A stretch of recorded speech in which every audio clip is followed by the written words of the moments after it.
नमस्ते बच्चों, मेरा नाम सीमा बानो। मैं Shri Mallikarjun government high school में हिंदी शिक्षिका हूँ।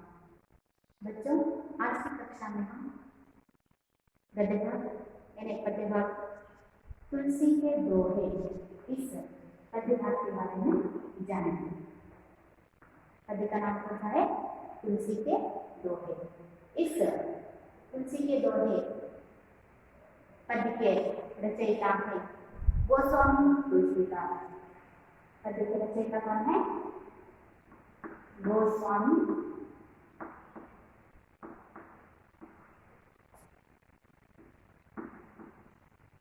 तुलसीदास। पद्य कौन सा है? तुलसी के दोहे। इस दोहे के रचयिता यानी कवि हैं गोस्वामी तुलसीदास। दोहे इस शब्द का अर्थ कन्नड़ में होता है द्विपदी। दोहे ಪದದ ಅರ್ಥ ಏನಪ್ಪ ಅಂತಂದ್ರೆ ದ್ವಿಪದಿ, ಎರಡು ಸಾಲುಗಳನ್ನು ಒಳಗೊಂಡಂತಹ ಪದ್ಯಕಾರವನ್ನು ಸಾಲುಗಳನ್ನು ನಾವು दोहे ಅಂತ ಕರೀತೀವಿ। दोहे का अर्थ क्या है? द्विपदी। इस तुलसी के दोहे पद्यकार के कवि हैं गोस्वामी तुलसीदास।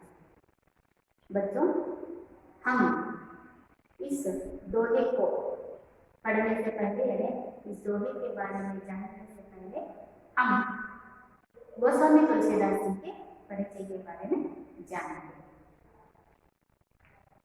कवि गोस्वामी तुलसीदास हिंदी साहित्य के भक्ति काल की रामभक्ति शाखा के प्रमुख कवि हैं।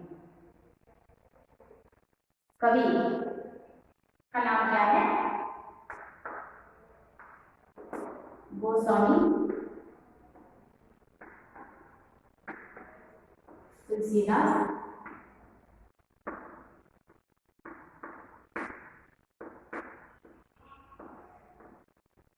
गोस्वामी तुलसीदास हिंदी साहित्य के भक्ति काल के रामभक्ति शाखा के प्रमुख कवि हैं। यहाँ पर बच्चों हम हिंदी साहित्य में दो शाखे देखने को मिलते हैं।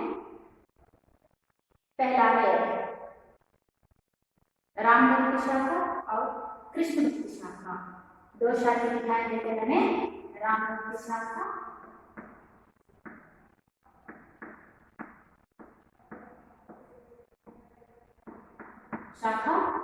और कृष्ण भक्ति शाखा।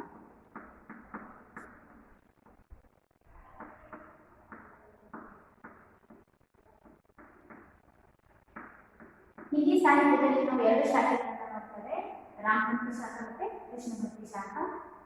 तुलसीदास जी रामभक्ति शाखा के प्रमुख कवि हैं। तुलसीदास रामभक्ति शाखा के प्रमुख कवि हैं। कृष्ण भक्ति शाखा के प्रमुख कवि सूरदास।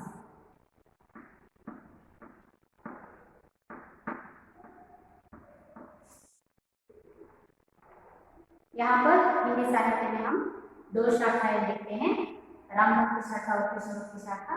इनमें से तुलसीदास जी रामभक्ति शाखा के प्रमुख कवि माने जाते हैं।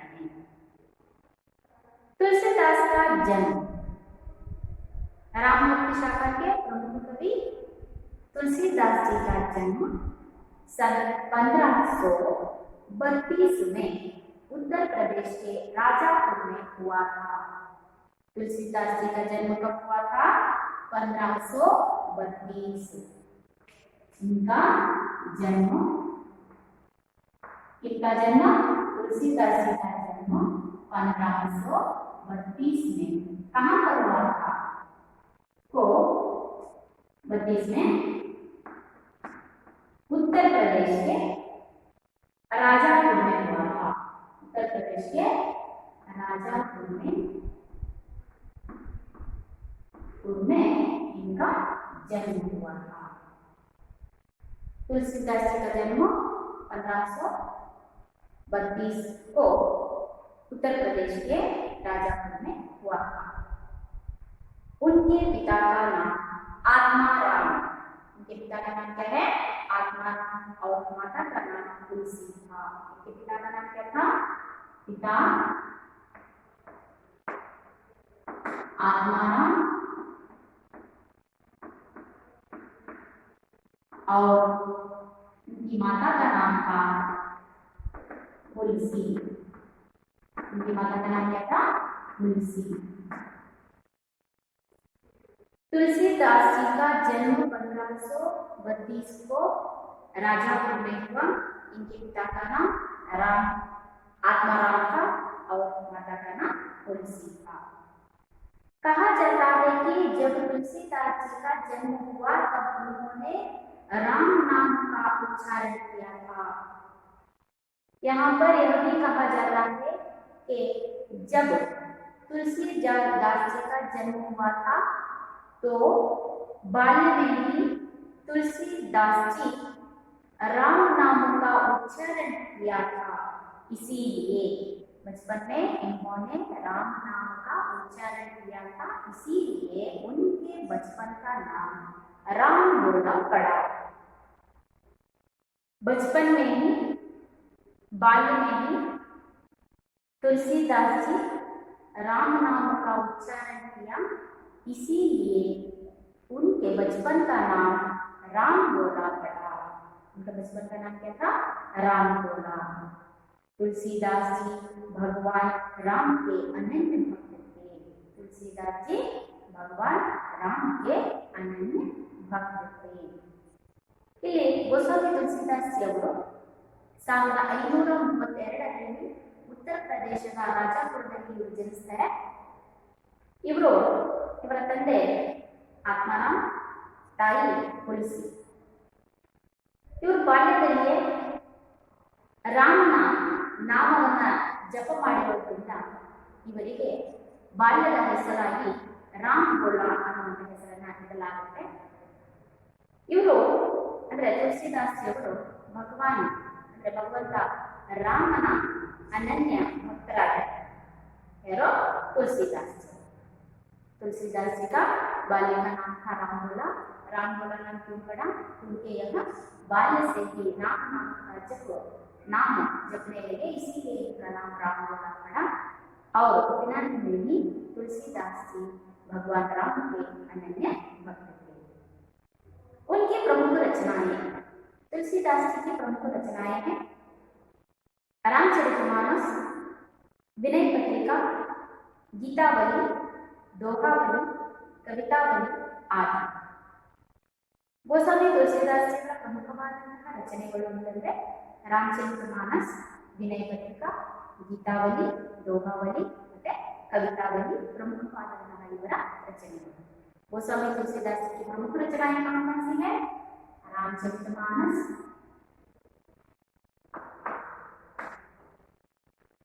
इनकी प्रमुख रचनाएं और कौन सी है? रामचरितमानस,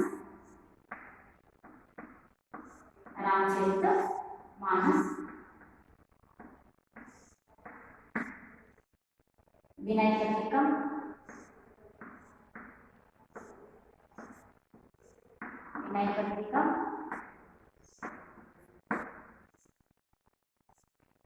और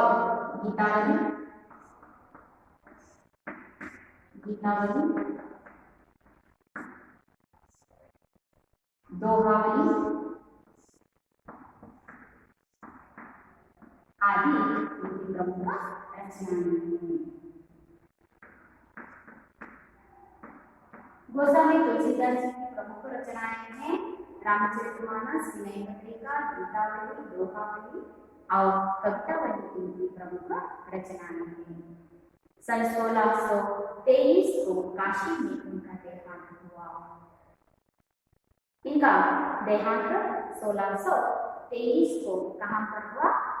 काशी में इनका देहांत हुआ.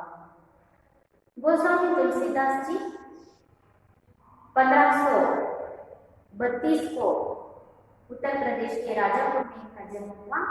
गोस्वामी तुलसीदास जी रामभक्त शाखा के प्रमुख कवि माने जाते हैं.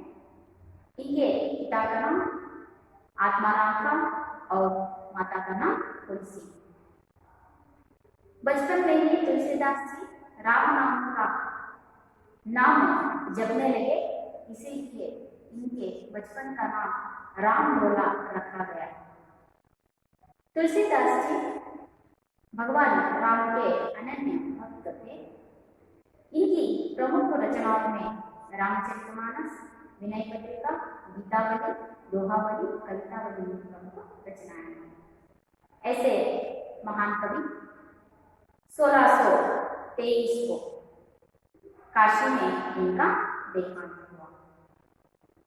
बच्चों, तुलसीदास जी का परिचय तो हमने देख लिया। कविता को पढ़ने से पहले, देखने से पहले हम कविता के आशय के बारे में जानेंगे। गोस्वामी तुलसीदास जी की रचयिता तुलसी के दोहे, इस दोहे के आशय कुछ इस प्रकार है। तुलसीदास जी ने इन दोहों में मुखिया के लक्षण, संत का स्वभाव आदि पर प्रकाश डाला है।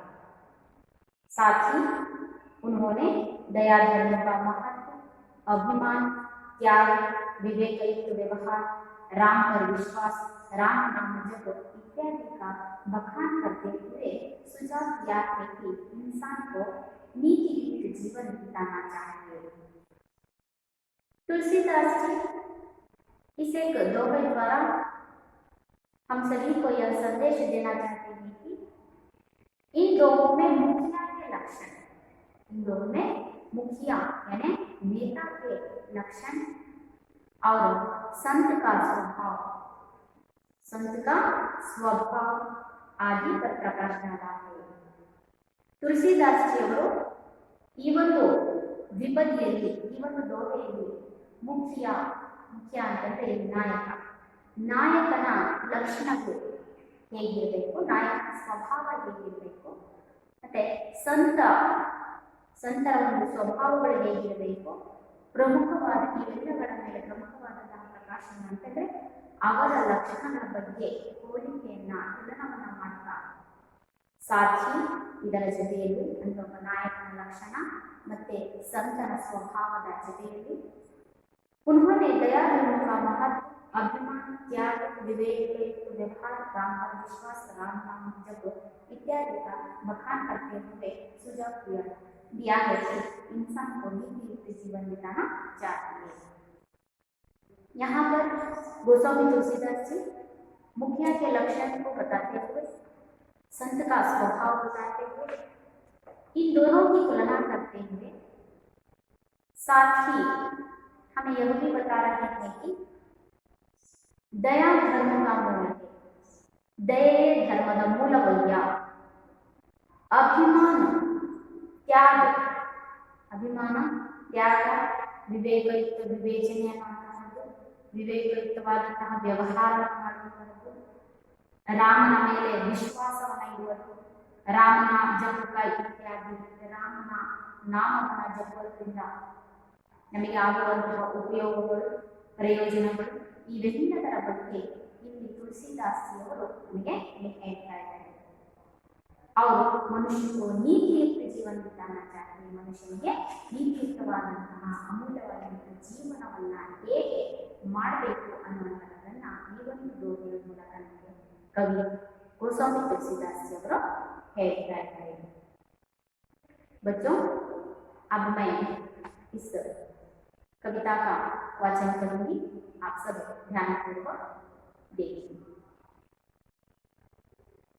मुखिया मुख सो चाहिए, खान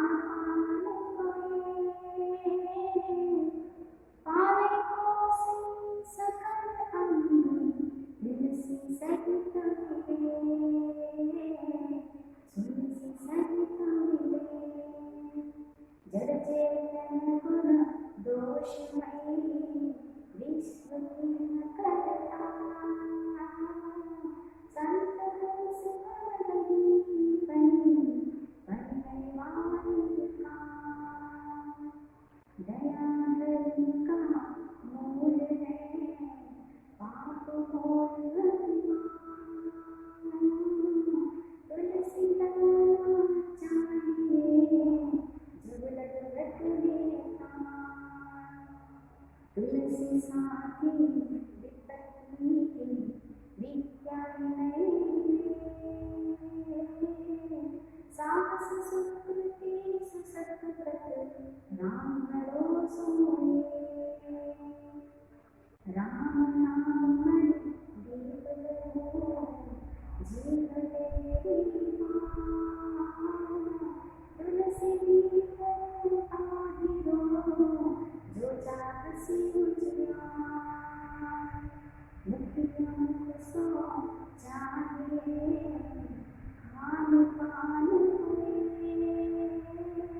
कविता का भावार्थ जानने से पहले इस कविता के अंतर्गत आने वाले कुछ नए शब्दों के बारे में जानें। शब्दार्थ में पहला शब्द है मुखिया। पहला शब्द होता है मुखिया। मुखिया का अर्थ होता है नेता। मुखिया शब्द का अर्थ क्या है? नेता। अगला शब्द है सकल। सकल शब्द का अर्थ होता है संपूर्ण। सकल शब्द का अर्थ क्या है? संपूर्ण। अगला शब्द है विश्व। विश्व यानी संसार। विश्व का अर्थ क्या है? संसार। अगला शब्द है हीन। हीन का अर्थ है या। हीन का अर्थ क्या है? या। अगला शब्द है कर्ता यानी सृष्टिकर्ता। अगला शब्द होता है कर्ता। कर्ता का अर्थ क्या होता है? सृष्टिकर्ता। अगला शब्द होता है बच्चों पैर। पैर यानी दूध। पैर का अर्थ क्या होता है? दूध। अगला शब्द है परिहरी। परिहरी यानी त्यागना। परिहरी यानी त्यागना। अगला शब्द है वारी। वारी का मतलब होता है पानी। वारी का क्या है? पानी। अगला शब्द कौन सा है? घट। घट का अर्थ है शरीर। घट का अर्थ क्या है? शरीर। विपत्ति का अर्थ है संकट। विपत्ति का अर्थ क्या है? संकट। सुकृति यानी अच्छे कार्य। अच्छे कार्य। अगला शब्द है चाहसी यानी चारों ओर। मुखिया शब्द का अर्थ है नेता। अगला शब्द है सकल। सकल यानी संपूर्ण। विश्व। विश्व का अर्थ होता है संसार। हीन शब्द का अर्थ होता है किया। कर्ता शब्द का अर्थ है सृष्टिकर्ता। पैर यानी दूध। परिहरी इस शब्द का अर्थ है त्यागना। परिहरी शब्द का अर्थ क्या होता है? त्यागना। वारी। वारी शब्द का अर्थ होता है पानी। विपत्ति इस शब्द का अर्थ होता है संकट। विपत्ति का अर्थ क्या होता है? संकट। अगला शब्द है सुकृति। इस सुकृति शब्द का अर्थ है अच्छे कार्य। अगला शब्द है चाहसी। चाहसी शब्द का अर्थ होता है चारों ओर। बच्चों यहाँ पर हमने केवल कुछ ही शब्दों के अर्थ देखे हैं। पाठ का यानी कविता का विश्लेषण करते समय हम और भी शब्दों के अर्थों को जानेंगे।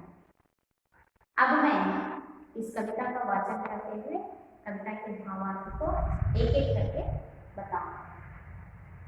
मुखिया मुझको चाहिए खान पान को ये, पाले पोसे सकल अंग तुलसी सहित विवेक। बच्चों मैं इस पद को एक बार वाचन करके भावार्थ बताऊंगी। मुखिया मुझको चाहिए खान पान को ये, पाले पोसे सकल अंग तुलसी सहित विवेक। जड़ चेतन गुण दोष में विश्व की करता, संत हंस गुण गति पई परिहरिवाल विकार। दया धर्म का मूल है, पाप मोर अभिमान, तुलसी दया न चांडिए जब लग घट में प्राण। तुलसी साथी पत्नी के विद्या विनय विवेक, साहस सुकृति सुकृत व्रत राम भरोसो एक। राम नाम दीप व्रत जी देख एक बार, तुलसी भीतर बात हो जो चाह से बुझिया। बच्चों, इस दोहे के पहली पंक्ति में लिखेंगे, मुखिया मुझको चाहिए खान पान को एक, पालन पोसे सकल अंग तुलसी सहित विवेक। बच्चों, इस यह एक पंक्ति का भावार्थ यह है कि प्रस्तुत दोहे में तुलसीदास मुख अर्थात मुख और मुखिया दोनों के स्वभाव की समानता दर्शाते हुए लिखते हैं कि मुखिया को मुख के समान होना चाहिए। मुंह खाने पीने का काम अकेले करता है, लेकिन वह जो खाता पीता है उससे शरीर के सारे अंगों का पालन पोषण करता है। तुलसी की राय में मुखिया को भी ऐसे ही विवेकवान होना चाहिए कि वह काम अपनी तरह से करे, लेकिन उसका फल सभी में बटे। प्रस्तुत दोहे में तुलसीदास जी मुख अर्थात मुंह को, यहाँ पर तुलसीदास जी मुंह को किसके समान मानना चाहते हैं? मुखिया। यहाँ पर मुंह और मुखिया दोनों के स्वभाव की समानता दर्शाते हुए यहाँ पर तुलसीदास जी एक और मुंह और मुखिया दोनों के स्वभाव को तुलना करते हुए, समानता माने तुलना करते हुए बता रहे हैं कि मुखिया को यानी कि एक नेता को किसके समान होना चाहिए? मुंह के समान होना चाहिए। ध्यान से देखिए, यहाँ पर तुलसीदास जी मुंह और मुखिया के दोनों स्वभाव को तुलना करते हुए बता रहे हैं कि मुखिया को मुंह के समान होना चाहिए। क्यों ऐसा कह रहे हैं? क्योंकि मुंह खाने पीने का काम अकेले करता है। क्योंकि मुंह खाने पीने का काम अकेले करता है, लेकिन वह जो खाता पीता है उससे सारे शरीर के अंगों का पालन पोषण करता है।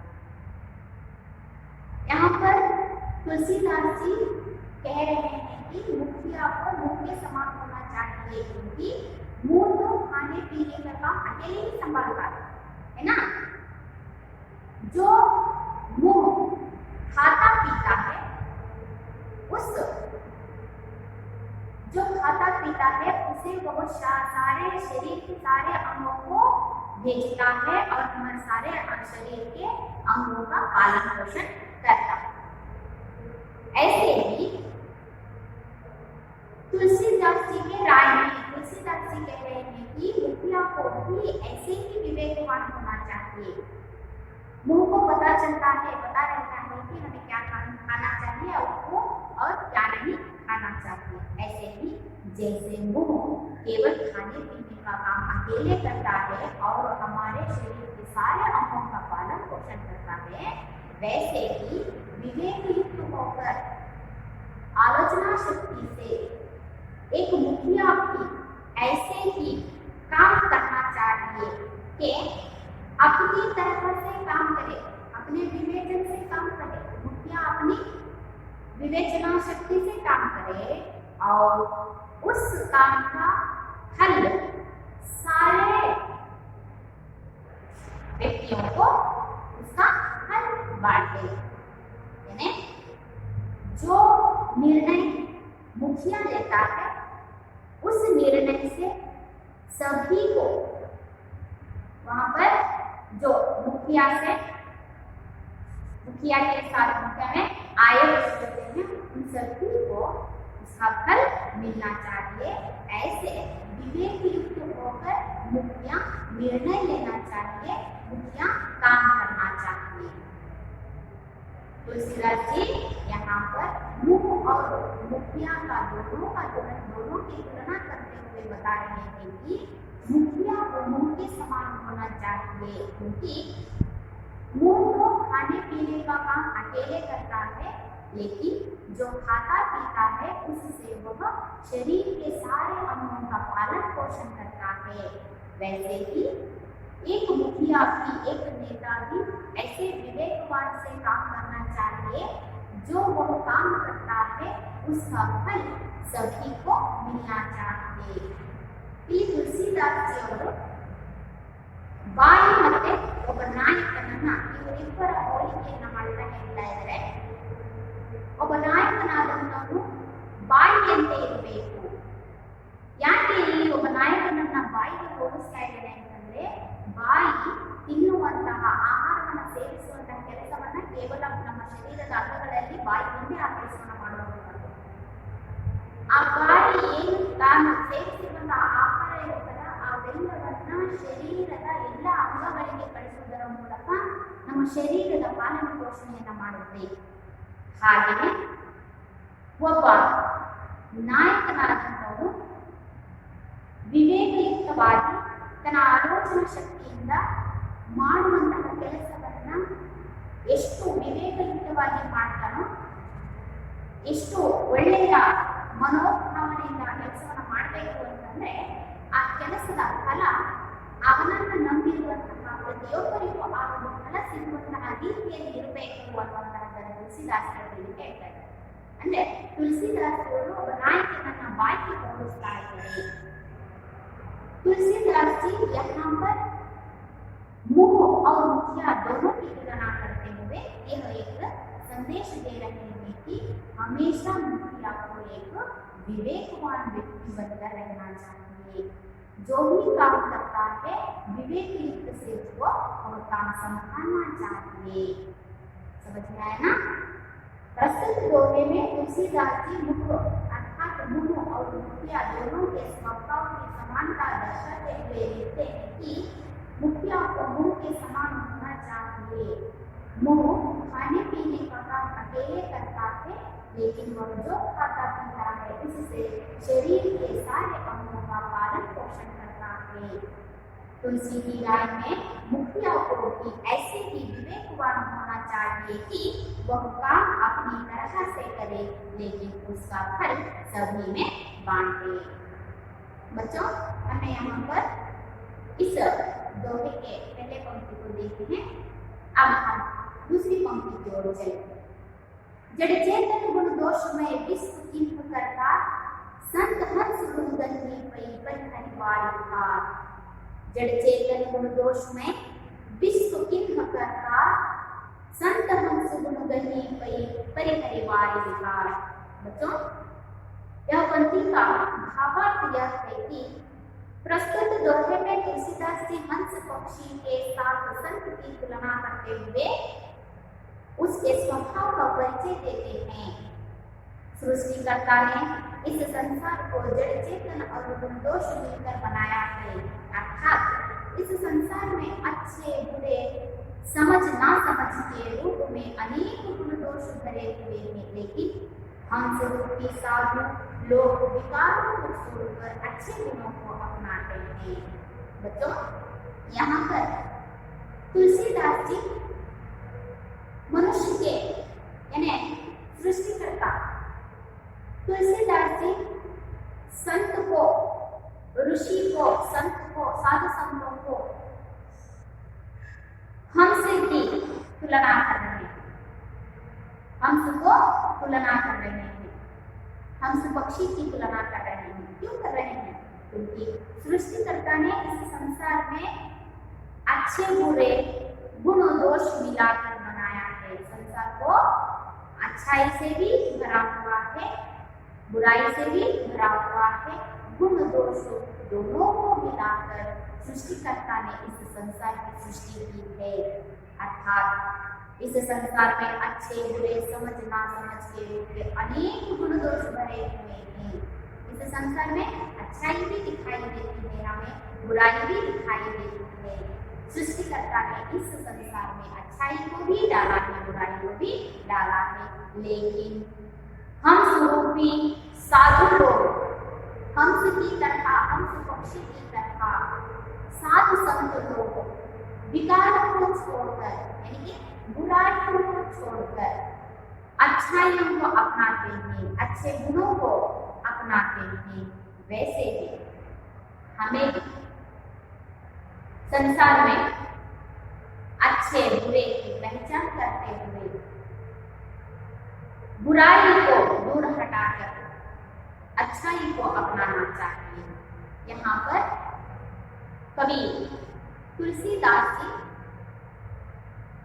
साधु संतों को किसकी तुलना कर रहे हैं? हंस पक्षी की तुलना कर रहे हैं। सृष्टिकर्ता यानी भगवान इस संसार में अच्छे बुरे गुणों को भी डाला है, अच्छाई बुराई को भी यहाँ पर हम देखते हैं। लेकिन साधु संत हंस पक्षी की तरह बुराई को छोड़कर अच्छाई को अपनाते हुए जीवन को सार्थक बना लेते हैं। इसीलिए हम सब साधु संत कहते हैं। बुराई को वे अपने जीवन से दूर हटाकर अच्छाई को अपना लेते हैं। ऐसे ही हमें भी बुराई को छोड़कर अच्छाई को अपने जीवन में अपनाना चाहिए, ऐसा संदेश तुलसीदास जी दे रहे हैं। ಇಲ್ಲಿ ಎರಡನೇ ಸ್ಟ್ಯಾಂಡರ್ಡ್ನಲ್ಲಿ ಕವಿ ಗೋಸ್ವಾಮಿ ತುಳಸಿದಾಸ್ ಜಿ ಅವರು ನಮಗೆ ಕೊಡ್ತಾ ಇರುವಂತಹ ಸಂದೇಶ ಅಂತಂದ್ರೆ, ಎರಡನೇ ಪದ್ಯಭಾಗದಲ್ಲಿ ಸ್ಟ್ಯಾಂಡರ್ಡ್ನಲ್ಲಿ ಕವಿ ಗೋಸ್ವಾಮಿ ತುಳಸಿದಾಸ್ ಜಿ ಅವರು ಸಾಧು ಸಂತರನ್ನ ಹಂಸ ಪಕ್ಷಿಗೆ ಹೋಲಿಸ್ತಾ ಇದ್ದಾರೆ. ಸೃಷ್ಟಿಕರ್ತ ಅಂದ್ರೆ ಭಗವಂತ ಈ ಜಗತ್ತಿನಲ್ಲಿ ಒಳ್ಳೆಯದು ಕೆಟ್ಟದ್ದು ಎರಡನ್ನೂ ಈ ಒಂದು ಜಗತ್ತಿನಲ್ಲಿ ಬಿಟ್ಟಿದ್ದಾರೆ.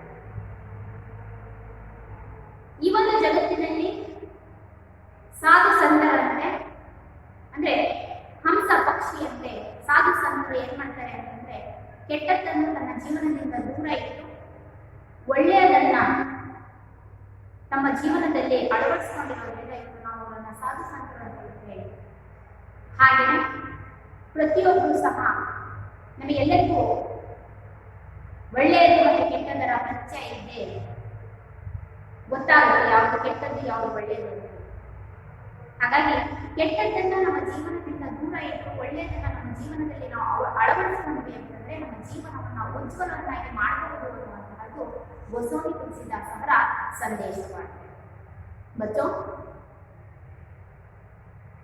ये दोनों पंक्तियों में हमने देखा कि गोस्वामी तुलसीदास जी एक और मुखिया के स्वभाव को दर्शाते हैं, तो दूसरी ओर संत का स्वभाव कैसा रहना चाहिए, संत का स्वभाव कैसा होता है, यह हमें दिखा रहे हैं।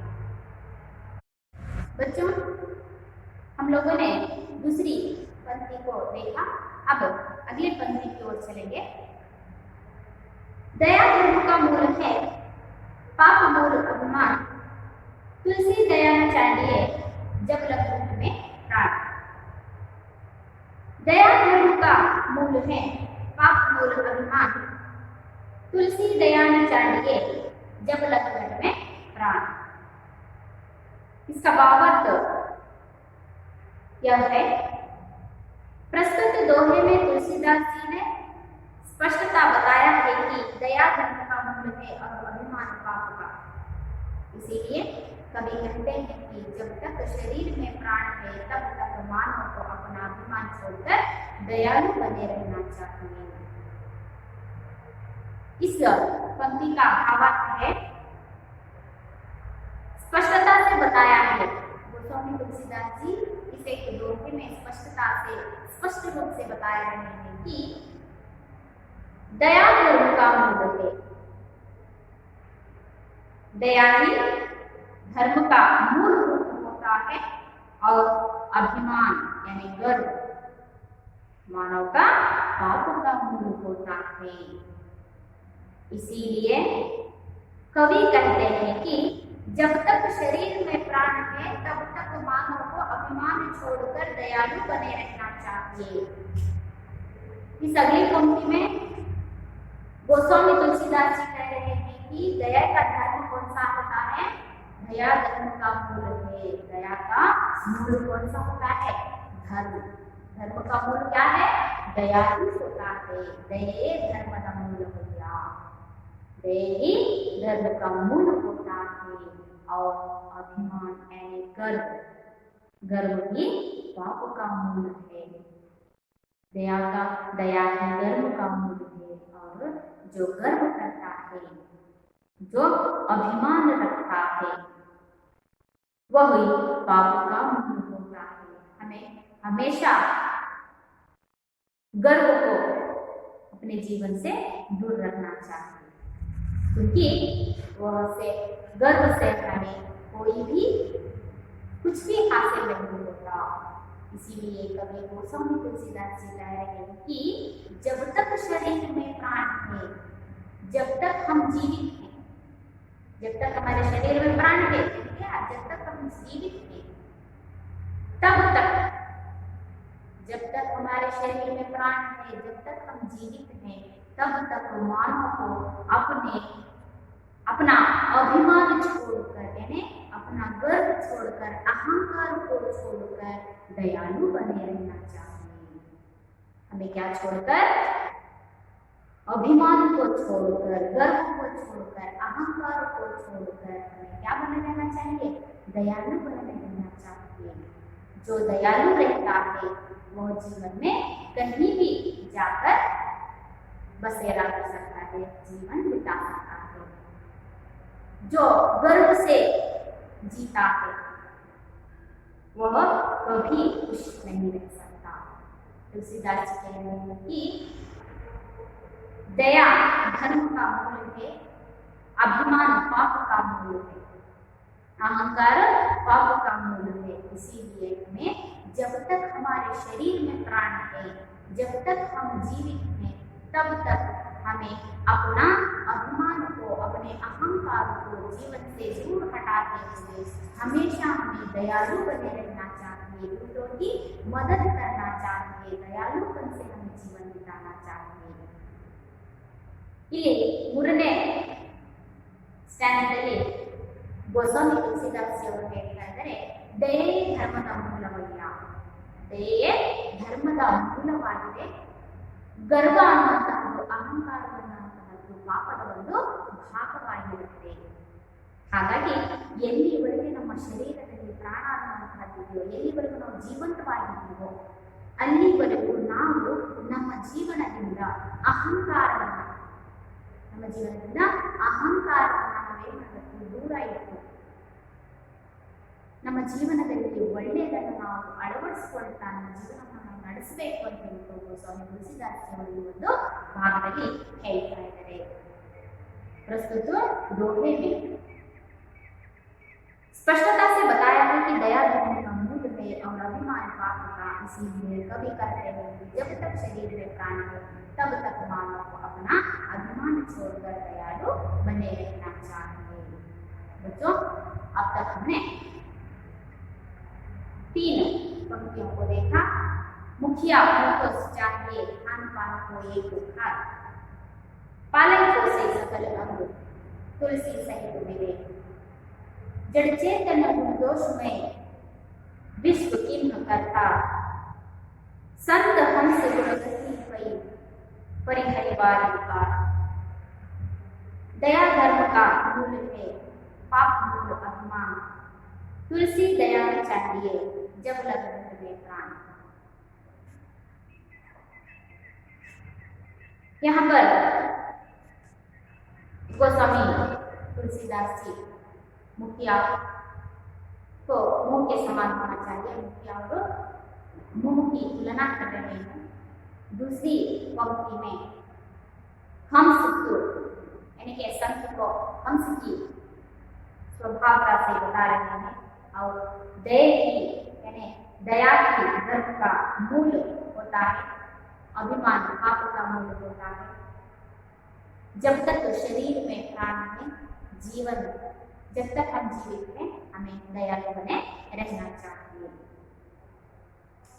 आगे पंक्ति है, तुलसी साथी विपत्ति के विद्या में विवेक, साहस सुकृति सुसोव्रत राम भरोसो एक। प्रस्तुत दोहे में तुलसीदास जी कह रहे हैं कि मनुष्य पर जब विपत्ति पड़ती है, तब विद्या, विनय तथा विवेक ही उसका साथ निभाते हैं। जो राम पर भरोसा करता है वह साहसी, सत्यव्रत और सुकृतवान बनता है।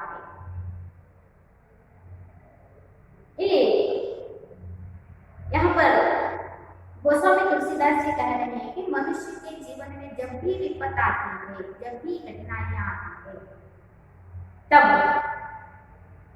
उसका साथ निभाने वाले होते हैं विद्या, विनय और विवेक। ये तीनों ही मनुष्य के साथी बने रहते हैं। कब? इस समय में, मनुष्य के संकट के समय में, विपत्ति के समय में। मनुष्य के विपत्ति के समय में मनुष्य को विद्या, विनय और विवेक ही साथ निभाते हैं।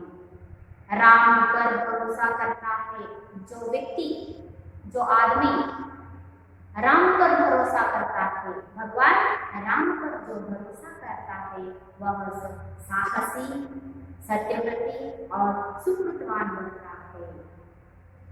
यहाँ पर गोस्वामी तुलसीदास जी बता रहे हैं कि जो व्यक्ति, जब व्यक्ति के जीवन में विपत्ति आती है, कठिनाई के समय आता है, तब उसके साथी विद्या, विनय और विवेक ही बने रहते हैं, यही इन्हें साथ देते हैं। और जो व्यक्ति राम पर भरोसा रखता है, भगवान राम पर जो व्यक्ति भरोसा रखता है, जो मनुष्य राम पर भरोसा रखता है, वे हमेशा साहसी, सत्यव्रती और सुकृतवान बना रहता है। बच्चों, अगली पंक्ति है, राम नाम मन दीप धरो, जीव देहरे द्वार, तुलसी भीतर बाहिरो, जो चाहसी उजियार।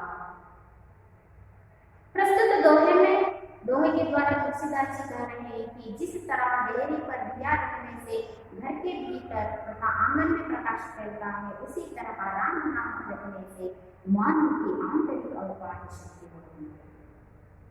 तुलसीदास जी कह रहे हैं कि जिस तरह देहरी पर, यानी दहलीज पर हम एक दीप रखते हैं, दहलीज पर एक दीप रख दे तो उस दीप का उजाला हमें घर के अंदर भी दिखाई देता है और घर के बाहर भी दिखाई देता है। उसका प्रकाश हमें अंदर भी फैलता है, घर के आंगन में भी उसका प्रकाश फैलता है। देहरी पर यानी दहलीज पर एक दीप रख दे तो उस दीप का उजाला यानी प्रकाश अंदर भी फैलता है और घर के आंगन में भी फैलता है। उसी तरह जिस तरह एक दीप हमें अंदर भी प्रकाश देता है, वैसे ही बाहर भी हमें प्रकाश देता है। उसी तरह जब हम हमारे मन में राम नाम का जपन करते हैं, राम नाम के दीप को हम दिल में जलाते हैं, तो हमारे आंतरिक में और बाह्य शुद्धि होती है। जिस तरह दहलीज पर एक दीप रखने से घर के आंगन में भी प्रकाश फैलता है, घर के भीतर भी प्रकाश फैलता है, वैसे ही एक राम नाम का दीप अपने दिल में, अपने मन में उस राम नाम का दीप जगाने को हमारी आंतरिक और बाह्य दोनों शुद्धि होती है। ಇಲ್ಲಿ ಕೊನೆಯದಾಗಿ ಇಲ್ಲಿ ತುಳಸಿದಾಸ್ ಅವರು ಹೇಳ್ತಾ ಇದ್ದಾರೆ, ಹೊಸ್ತಿಲಲ್ಲಿ ಒಂದು ದೀಪವನ್ನು ಇಟ್ಟ ತಕ್ಷಣ ಆ ದೀಪದ ಒಂದು ಪ್ರಕಾಶ ಅನ್ನುವಂತಹದ್ದು, ಆ ಬೆಳಕು ಅನ್ನುವಂತಹದ್ದು ಮನೆಯ ಒಳಗೂ ನಮಗೆ ಬೆಳಕು ಸಿಗುತ್ತೆ, ಮನೆಯ ಅಂಗಳದಲ್ಲೂ ನಮಗೆ ಬೆಳಕು ಅನ್ನುವಂತಹದ್ದು ಕಾಣುತ್ತೆ. ಹಾಗೆಯೇ ರಾಮನ ಜಪವನ್ನು ಮಾಡೋದ್ರಿಂದ, ರಾಮ ಅನ್ನುವಂಥ ಹೆಸರನ್ನ, ದೀಪವನ್ನ ನಮ್ಮ ಮನಸ್ಸಿನಲ್ಲಿ ನಾವು ಆ ದೀಪವನ್ನು ಹಚ್ಚೋದ್ರಿಂದ ನಮ್ಮ ಆಂತರಿಕ ಮತ್ತು ಬಾಹ್ಯ शुद्धि आगुತ್ತದೆ। बच्चों, आशा करती हूँ आप सभी को पद्य भाग समझ में आ गया होगा। धन्यवाद।